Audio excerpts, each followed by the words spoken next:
Boa tarde. É muito bom estar aqui mais uma vez. Agradeço muito mais uma vez o convite da igreja de estar aqui. Que Deus seja louvado pela tua presença aqui nesse momento. Bom, antes da mensagem, eu vou cantar algumas músicas.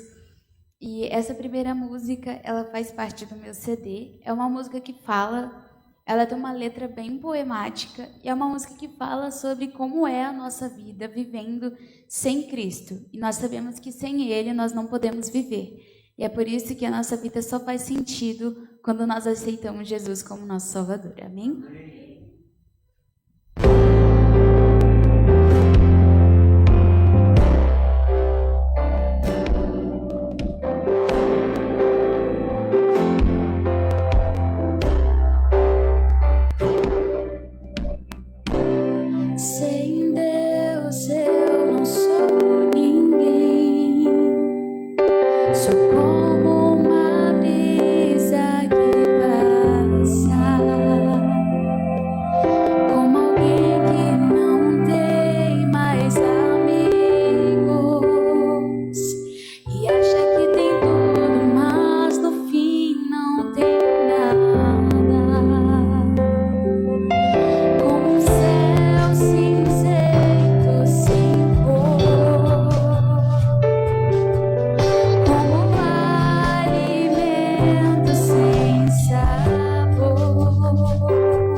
Cristo é realmente viver em vão. Essa próxima música, ela é uma música bem conhecida, que fala exatamente sobre um dos versículos que nós vamos ler daqui a pouquinho. Ela fala sobre a nossa vida como cristãos, onde nós devemos abrir as portas das nossas casas e receber as pessoas, amar as pessoas e sentir empatia por onde quer que nós vamos. E é um versículo que realmente representa a vida de um cristão, até porque muitas vezes nós hospedamos alguns anjos mesmo sem o saber. Então, que nós possamos abrir os nossos corações e receber Cristo Jesus dentro dele nesse momento.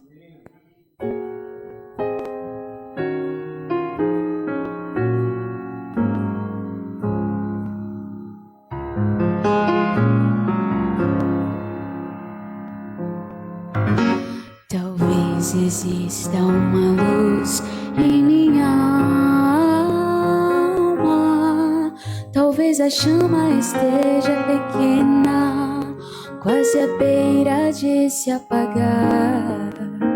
Talvez exista mais além do que vemos, mas as coisas existem, por isso é preciso ter fé, pois às vezes hospedamos anjos sem saber.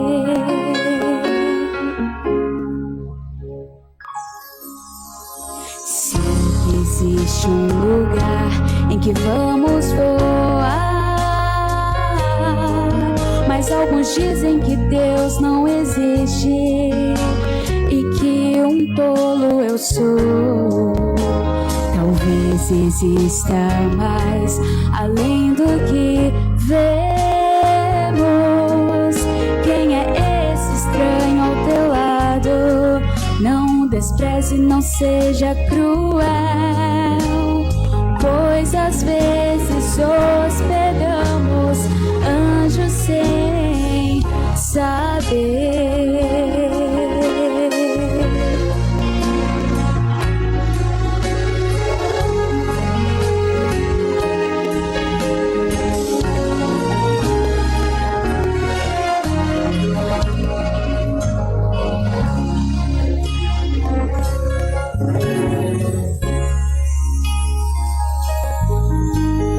Lutas no coração e na mente, pois ficamos presos ao mundo, não sabendo como agir.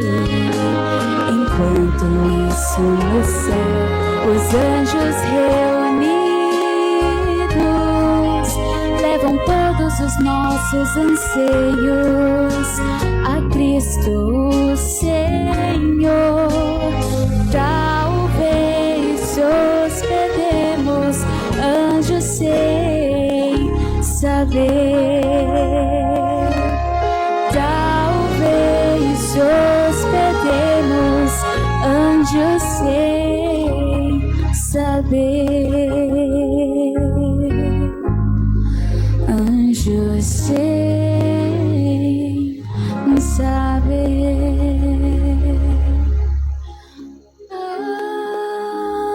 Anjos cuidam, buscam,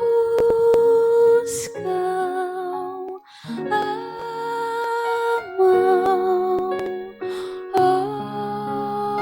ouvem, ajudam, protegem, esperam.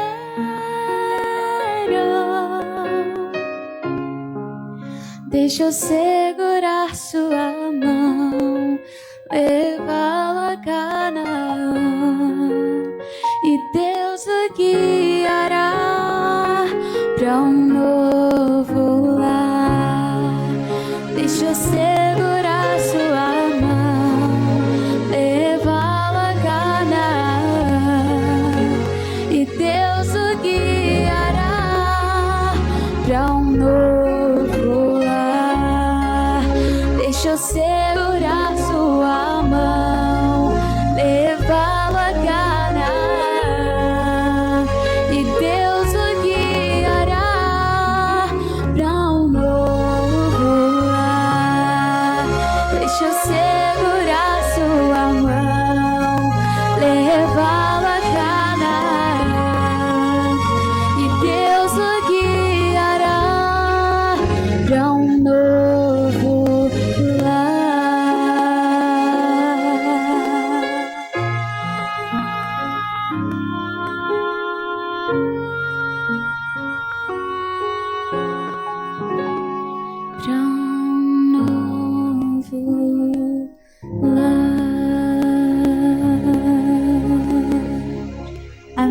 vida seja louvada.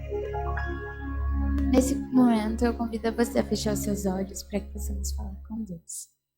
Amadíssimo Pai, que habita nas alturas dos céus, te agradecemos, Senhor, pela oportunidade de estarmos aqui na tua casa de adoração. Que o Senhor venha nos abençoar e fazer com que o teu milagre seja operado. E ao abrir a tua palavra, que possamos entender tudo que o Senhor quer nos dizer nesse momento. Obrigado por tudo, em nome de Jesus. Amém. Bom, hoje, na verdade ontem, quando eu fui preparar o sermão, e sempre que a gente está perto para chegar do Natal, eu lembro muito de quando eu tive o meu primeiro sermão. Porque eu não sei se eu já cheguei a contar aqui, acho que eu nunca cheguei a contar aqui, mas eu vou dar um spoiler de um pouquinho, talvez em uma outra oportunidade, quando eu estiver aqui, eu possa estar contando sobre alguns dos testemunhos do meu ministério. Mas um deles é que eu comecei a pregar com 8 anos de idade. Eu não sabia que eu ia pregar, porque eu cheguei para cantar numa igreja, e aí no culto jovem, assim como nós estamos tendo agora, a diretora do culto jovem me perguntou como seria o meu sermão. Eu falei, irmã, eu não prego. E aí ela disse assim, como assim? Eu convidei todo mundo, a igreja estava bem cheia, convidei todo o distrito, falando que uma menina de 8 anos vai estar pregando. Eu não pregava. E aí eu falei assim, meu Deus, irmã, e agora? Eu não sei o que fazer. Ela falou assim, tá bom, vou tentar dar um jeito. Mas ia quebrar um pouquinho o clima, né, do que tinha sido prometido, do que tinha sido divulgado. E aí eu fiquei lembrando que Deus nunca tinha me deixado na mão, Ele sempre esteve ao meu lado, e eu não queria deixar Ele na mão agora. Aí eu peguei com a minha mãe uma Bíblia, e lá em casa, quando eu e meus irmãos éramos pequenininhos, a gente tinha mania de fazer um pouquinho diferente do que os pais fazem. Normalmente, quando alguém está com a criança que vai dormir, os pais contam historinhas para as crianças dormirem, né? Lá em casa não, lá em casa era o contrário. Eu contava para minha mãe dormir. Sempre era assim. Até que ajudou, porque uma das histórias que eu mais gostava de contar para minha mãe era sobre o nascimento de Jesus. E aí, quando chegou o dia da pregação, eu peguei essa história do nascimento de Jesus e fiz o meu primeiro sermão. E por incrível que pareça, era no dia 22 de dezembro, se eu não me engano. Estava quase para chegar o Natal e a data tinha coincidido certinho. E, para honra e glória de Deus, é uma prova de que Deus nos chama para qualquer momento, basta a gente ser um instrumento, né? E hoje, o tema é um pouquinho parecido com o Natal, né, usando algumas características da Ellen White, e também com a Bíblia e a história que o nascimento de Jesus, a gente costuma focar sobre o cumprimento da promessa, né, de que havia sido prometido, de que ele viria nascer para salvar o mundo. Mas a história do nascimento de Jesus, dentro dela, tem muitos aspectos. Essa semana, o meu devocional, ele vinha falando exatamente sobre o nascimento de Jesus. E tiveram muitas histórias dentro desse pequeno momento no nascimento de Jesus que a gente pode aplicar na nossa vida hoje. E uma delas a gente vai ler lá em Lucas, você pode abrir sua Bíblia, no capítulo 2. A gente vai ler a partir do versículo 1 de Lucas, capítulo 2. Eu ia pegar Mateus, mas acredito que a história de Lucas, a história retratada em Lucas, ficou um pouquinho mais claro, e um pouquinho mais, que eu gostei mais de ler junto aqui. Capítulo 2 de Lucas, no versículo 1 até o versículo 7, diz assim: E aconteceu naqueles dias que saiu um decreto da parte de César Augusto, para que todo mundo se alistasse. Este primeiro alistamento foi feito sendo Quirino presidente da Síria. E todos iam alistar-se, cada um à sua própria cidade. E subiu também José da Galileia, da cidade de Nazaré, a Judéia, a cidade de Davi, chamada Belém, porque era da casa e família de Davi, a fim de alistar-se com sua mulher Maria, desposada com ele, a qual estava grávida. E aconteceu que, estando eles ali, se cumpriram os dias em que havia de dar à luz. E deu à luz a seu filho primogênito. Envolveu-o em panos e deitou-o numa manjedoura, porque não havia lugar para eles na estalagem. É muito legal de ler esse versículo aqui, porque logo na frente a gente entende que durante o censo que estava acontecendo, acaba que Jesus nem participou desse censo, por causa do que as profecias haviam dito. Tentavam muito, às vezes, Herodes tentar matar Jesus, porque por causa do orgulho de Herodes em ser o rei e sua adoração, ele não queria que Jesus fosse adorado. E é incrível porque, mesmo tendo aquele recenseamento, foi uma das características para que Jesus nascesse numa manjedoura. Porque quando teve o recenseamento, cada uma das pessoas, a gente não é como o recenseamento que a gente tem hoje em dia pelo IBGE, que as pessoas batem nas casas e a gente responde as perguntas. O recenseamento da época era onde você nasceu, você ia até o lugar e ali você ficava até o dia do recenseamento para poder voltar. E como Jesus, conforme as profecias, iria nascer em Belém, então José pegou sua esposa Maria e levou até o lugar em Belém. O problema é que por causa das pessoas que iam até os seus lugares para fazer o recenseamento, acontece que as hospedarias elas estavam um pouco lotadas, porque as pessoas vinham de longe para se hospedarem ali até o dia de acontecer o recenseamento. E quando, pelo fato de José e Maria serem pessoas bem humildes, elas procuravam os lugares que podiam ter um preço acessível, mas por incrível que pareça, todas as hospedagens estavam lotadas. E Maria estava prestes a dar à luz. E era uma viagem muito longa, de vários dias, onde eles tinham que ir batalhando contra o calor e o deserto até chegar ao lugar. E quando eles chegaram no lugar, as hospedarias, como previsto, estavam lotadas. E aí Maria começou a sentir as dores do parto. Então ela estava para ter um menino, para Jesus nascer. O problema é que não tinha mais um lugar onde Jesus ia nascer. E agora José estava desesperado, tentando encontrar um lugar para que Jesus pudesse nascer, até o momento em que ele encontra um dos moços, um dos senhores daquelas hospedarias, muito rico por sinal. Ele encontra esse senhor e começa a dizer, parafraseando algumas frases da Bíblia, mas começa a dizer: o senhor tem algum lugar para que eu e a minha esposa possamos estar? Porque ela está grávida, ela está para ter um neném e nós precisamos de um lugar para ficar. E todas as pessoas das hospedarias estavam dizendo: não, nós não temos, até porque o que importa é que os lugares estavam abastecidos das pessoas e com certeza o dinheiro era o que mais pegava para eles. E José, ele era uma pessoa humilde, ele não tinha tantas condições para poder ter uma hospedaria legal. E naquele momento de desespero, ele pediu ao Senhor: por favor, a minha esposa está grávida, eu preciso de um lugar para ficar para que a criança possa nascer. E naquele momento, um dos donos das hospedarias, ele olha para José, ele se compadece de José, mas muitas vezes a gente romantiza isso como um fato de ele oferecer o que tinha. Mas ele era o dono da hospedaria. Vendo que era uma criança que estava prestes a nascer, ele poderia simplesmente pegar um dos quartos e disponibilizar para que a criança nascesse, mesmo que eles não ficassem tanto tempo na hospedaria. O dono da hospedaria, ele tinha o poder de entregar um quarto para que José e Maria pudessem ficar. Acontece que todo aquele momento de recursos e tudo aquilo de glória, e onde mais ele pudesse arrecadar dinheiro para ele, ele ia abastecer para ele. E aquele momento, a única coisa que o dono tem a dizer é: olha, eu tenho uma estrebaria, porque nessa estrebaria é onde ficavam os automóveis da época, que eram os animais. Então os animais ficavam ali. Eram animais sujos, animais de viagem, de dias que estavam viajando as pessoas. Era onde ficava, vamos dizer, o estacionamento dos dias atuais. Era o estacionamento deles. Era onde ficavam os animais nessa estrebaria. Ele disse: o único lugar que eu tenho é lá. E a criança estava para nascer. José não tinha mais expectativas e disse: tudo bem, nós aceitamos. E aí eles ficaram naquela estrebaria. Foi quando Maria, com todo carinho, criou uma manjedoura e ali Jesus pôde nascer, para que se cumprisse a profecia de que ele vinha de um reino não rico e que sim, da maior humildade que Jesus podia ter. Mas sabe o que é incrível?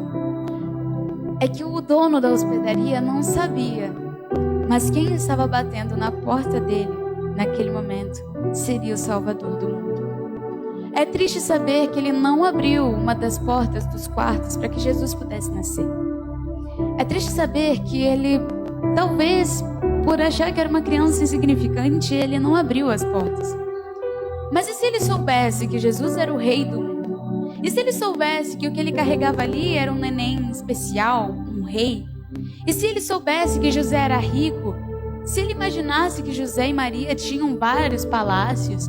Se soubessem que quem estava ali dentro da barriga de Maria seria o maior rei de todo o universo, ele realmente teria dito: o único lugar que eu tenho é uma estrebaria? Mas sabe o que é mais interessante de toda essa história na Bíblia, de todo esse acontecimento no nascimento de Jesus? É que a gente age como dono da estrebaria. Nós temos lugar para tudo dentro do nosso coração. Nós podemos deixar com que as pessoas passeiem pelo nosso coração. Nós deixamos pessoas de momentos entrarem e saírem, tendo um lugar especial e tão gigante, e nos apegamos a essas pessoas. Às vezes nós fazemos o nosso coração, como a minha avó costumava dizer, como praça. E nós deixamos as pessoas passarem aqui e fazer o que quiser com ele. Mas quando Jesus vem bater na porta da nossa casa, é muito fácil dizer não. É muito fácil oferecer um outro lugar para ele ficar. É muito fácil a gente dizer: pai, talvez mais tarde, mas agora o meu coração está muito cheio. O meu coração, ele tem espaço para tudo e talvez não tenha lugar para você agora. É melhor que o Senhor volte depois. E Jesus, ele fica ali, batendo na porta dos nossos corações, como diz em Apocalipse, até que haja um lugar para ele ficar. É muito fácil a gente julgar o dono da hospedaria quando nós estamos sendo ele também. É muito fácil nós termos vários lugares dentro do nosso coração para todo tipo de coisa, seja trabalho, sejam pessoas, sejam momentos e sejam lazeres. Mas quando Jesus bate na porta do nosso coração, às vezes nós esfriamos, simplesmente porque é Jesus.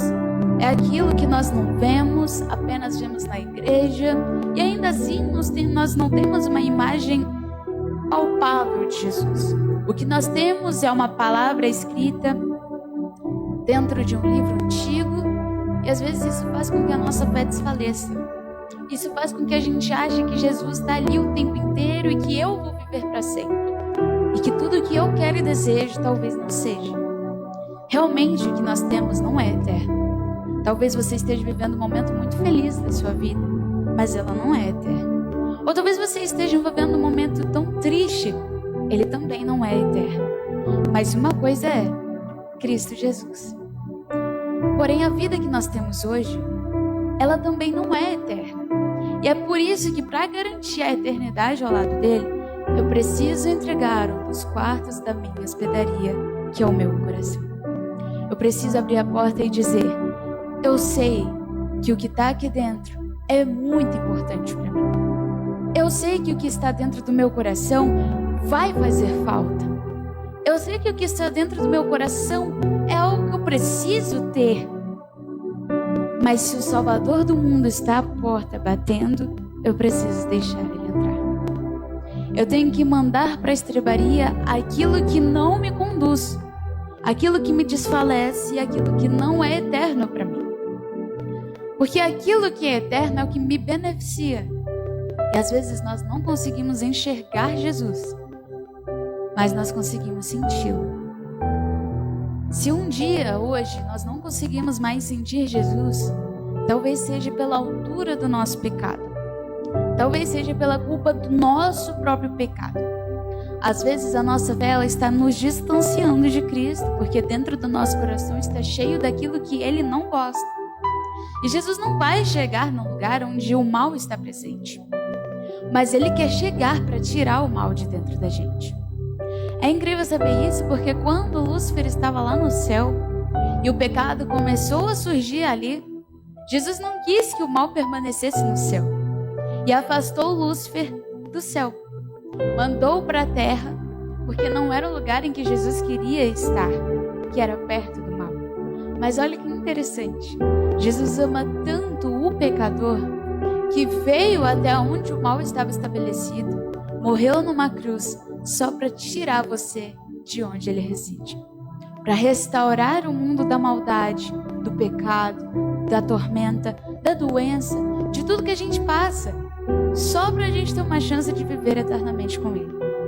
O mais incrível de tudo da história do Natal é que quando a promessa havia sido feita, lá no Jardim do Éden, quando Adão e Eva pecaram, essa promessa havia sido estabelecida para todos os grandes heróis da fé. Nós podemos perceber que José, Abraão, Jacó, todos esses heróis da Bíblia, eles tinham uma promessa, que o Salvador viria e nasceria. Eles estavam confiantes da vinda do Messias, mas eles não sabiam ainda da morte do Messias. Eles sabiam que alguém viria para salvá-los. Então o que eles mais almejavam saber era sobre o nascimento do Messias. Era essa a promessa que eles aguardavam.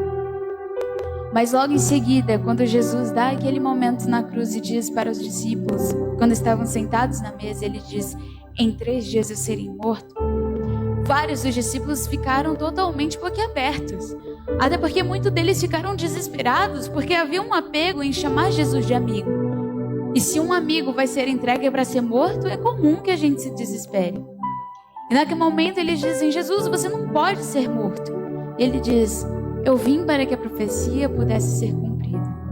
A profecia de Isaías é quando ele restabelece aquele momento de preceito bíblico, onde ele diz que ele foi transpassado pelas nossas iniquidades. E ele diz: mas logo em seguida, depois de 3 dias, eu ressuscitarei.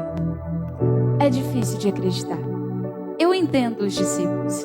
Eu entendo a reação de Pedro, o desespero de Tomé, ou talvez o desespero de cada um deles, porque não queriam que Jesus fosse morto, já que a morte, mesmo sendo vencida por Cristo tantas vezes, ainda assim seria difícil de acreditar. Eles viram Jesus ressuscitar Lázaro.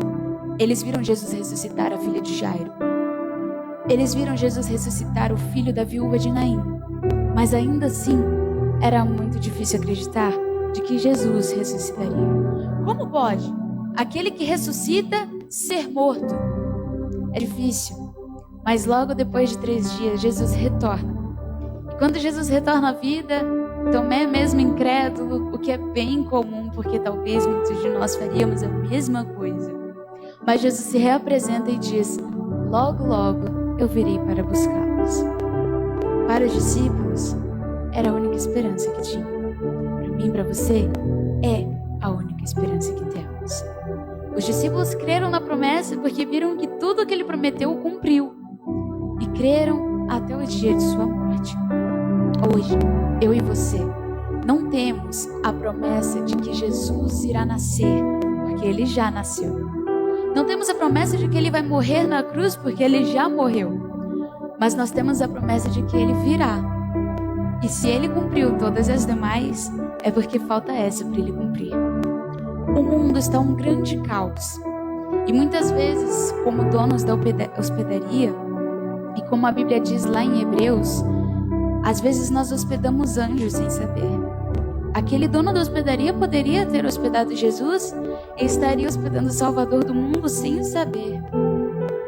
Hoje, quando Jesus bate na porta do seu coração, é para que você hospede ele. Talvez um irmão carente bata na sua porta, venha te pedir um conselho.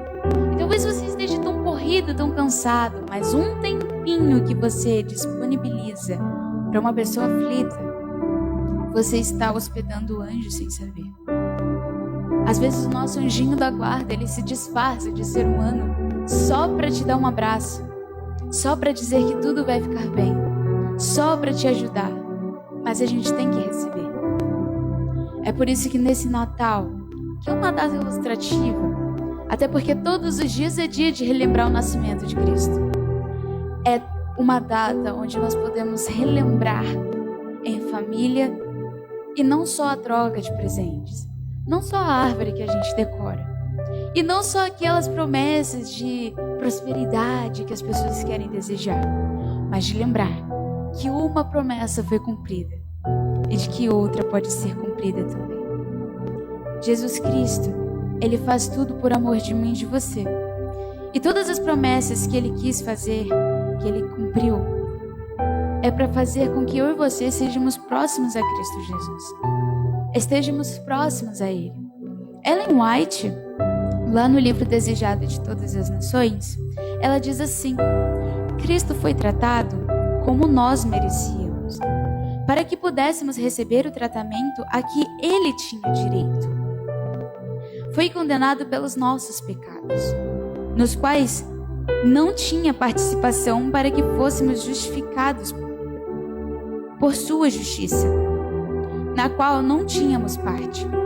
Sofreu a morte que nos cabia, para que recebêssemos a vida que a Ele pertencia.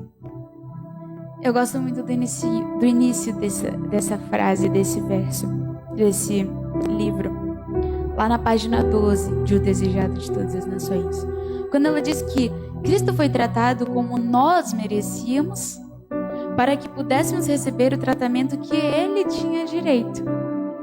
É incrível saber que Ele tomou as dores que nós precisávamos passar. Ele tomou a cruz que nós merecíamos tomar, simplesmente para que possamos ter a vida de rei que Ele merecia ter. Jesus prometeu vir para te dar essa vida de rei que Ele disse que você ia ter. E você vai ter. Mas para que eu e você possamos ter, nós precisamos fazer a nossa parte na terra. Os dias passam, os anos passam, e provavelmente os próximos anos ficarão mais difíceis ainda. Mas saiba de uma coisa: Jesus vai estar com você até o fim desses dias. Não importa as dificuldades, não importa as tribulações, Jesus te ama. E logo, logo Ele estará chegando para nos buscar.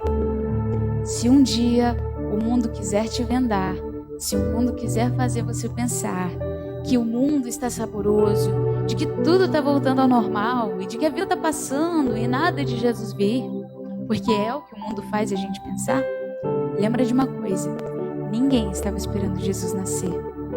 As pessoas e os pastores estavam crendo na promessa e na estrela de Davi, mas ninguém sabia quando Ele ia vir nascer.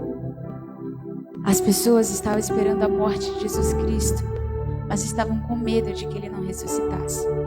E mesmo assim Ele ressuscitou. Jesus prometeu voltar. A maioria não está esperando. Apenas uma pequena parcela, como os pastores que estavam com as ovelhas ali no nascimento de Jesus, que somos eu, você e alguns dos nossos irmãos espalhados por aí.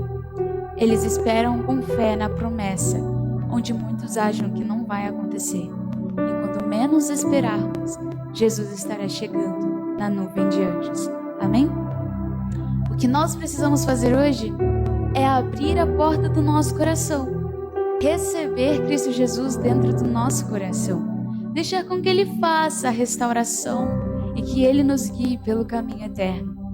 Eu vou finalizar cantando uma música que fala sobre abrir a porta do nosso coração, sobre abrir os caminhos para que Deus possa trazer a solução em nossas vidas. O medo, ele não vai resistir, os sonhos vão se realizar e o mal, ele não vai nos atingir, porque nós entregaremos a chave da porta do nosso coração a Cristo Jesus. Amém?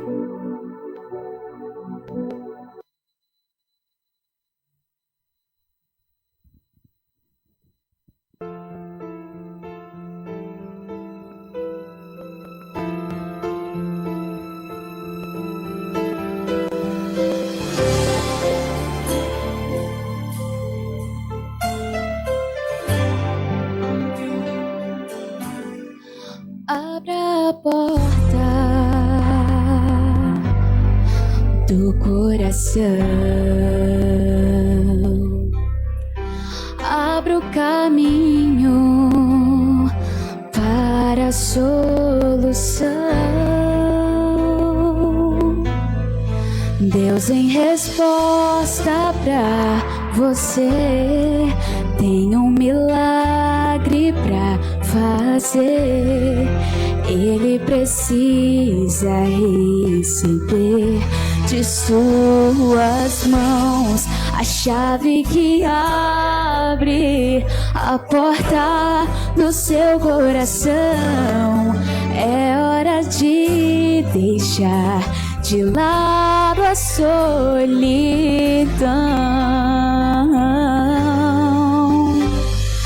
Dê a chave do seu coração pra Deus. Ele está à porta a esperar, mas não demore muito pra falar. Conte a Ele o segredo. Dê a Ele o livre acesso pra fazer o seu mais lindo sonho acontecer. A salvação com Ele vai entrar. Entregue a chave para Deus. Abra a porta do coração. Abra o caminho para a solução. Deus tem resposta pra você. Tem um milagre pra fazer. Ele precisa receber de suas mãos a chave que abre a porta do seu coração. É hora de deixar de lado a solidão.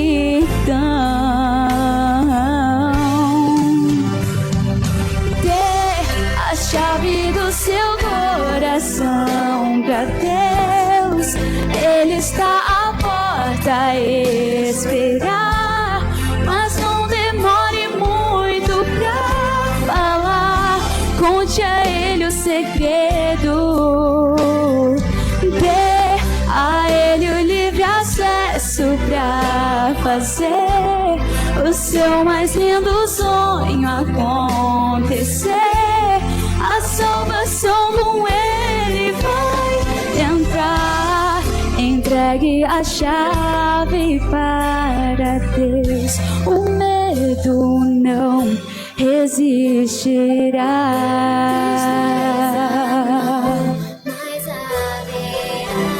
O sonho se realizará.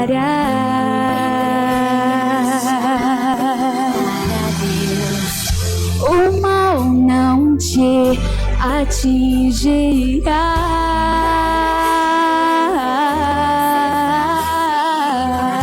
Entregue a chave para Deus.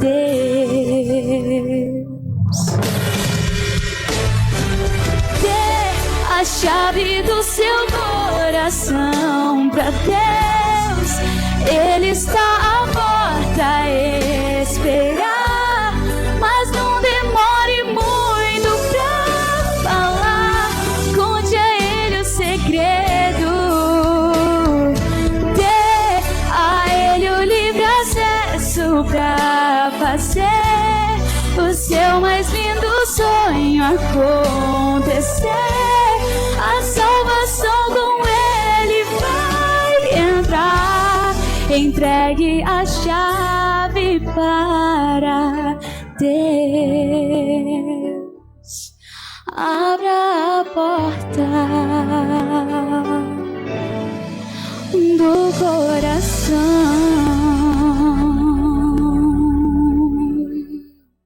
Amém. Que Deus seja louvado.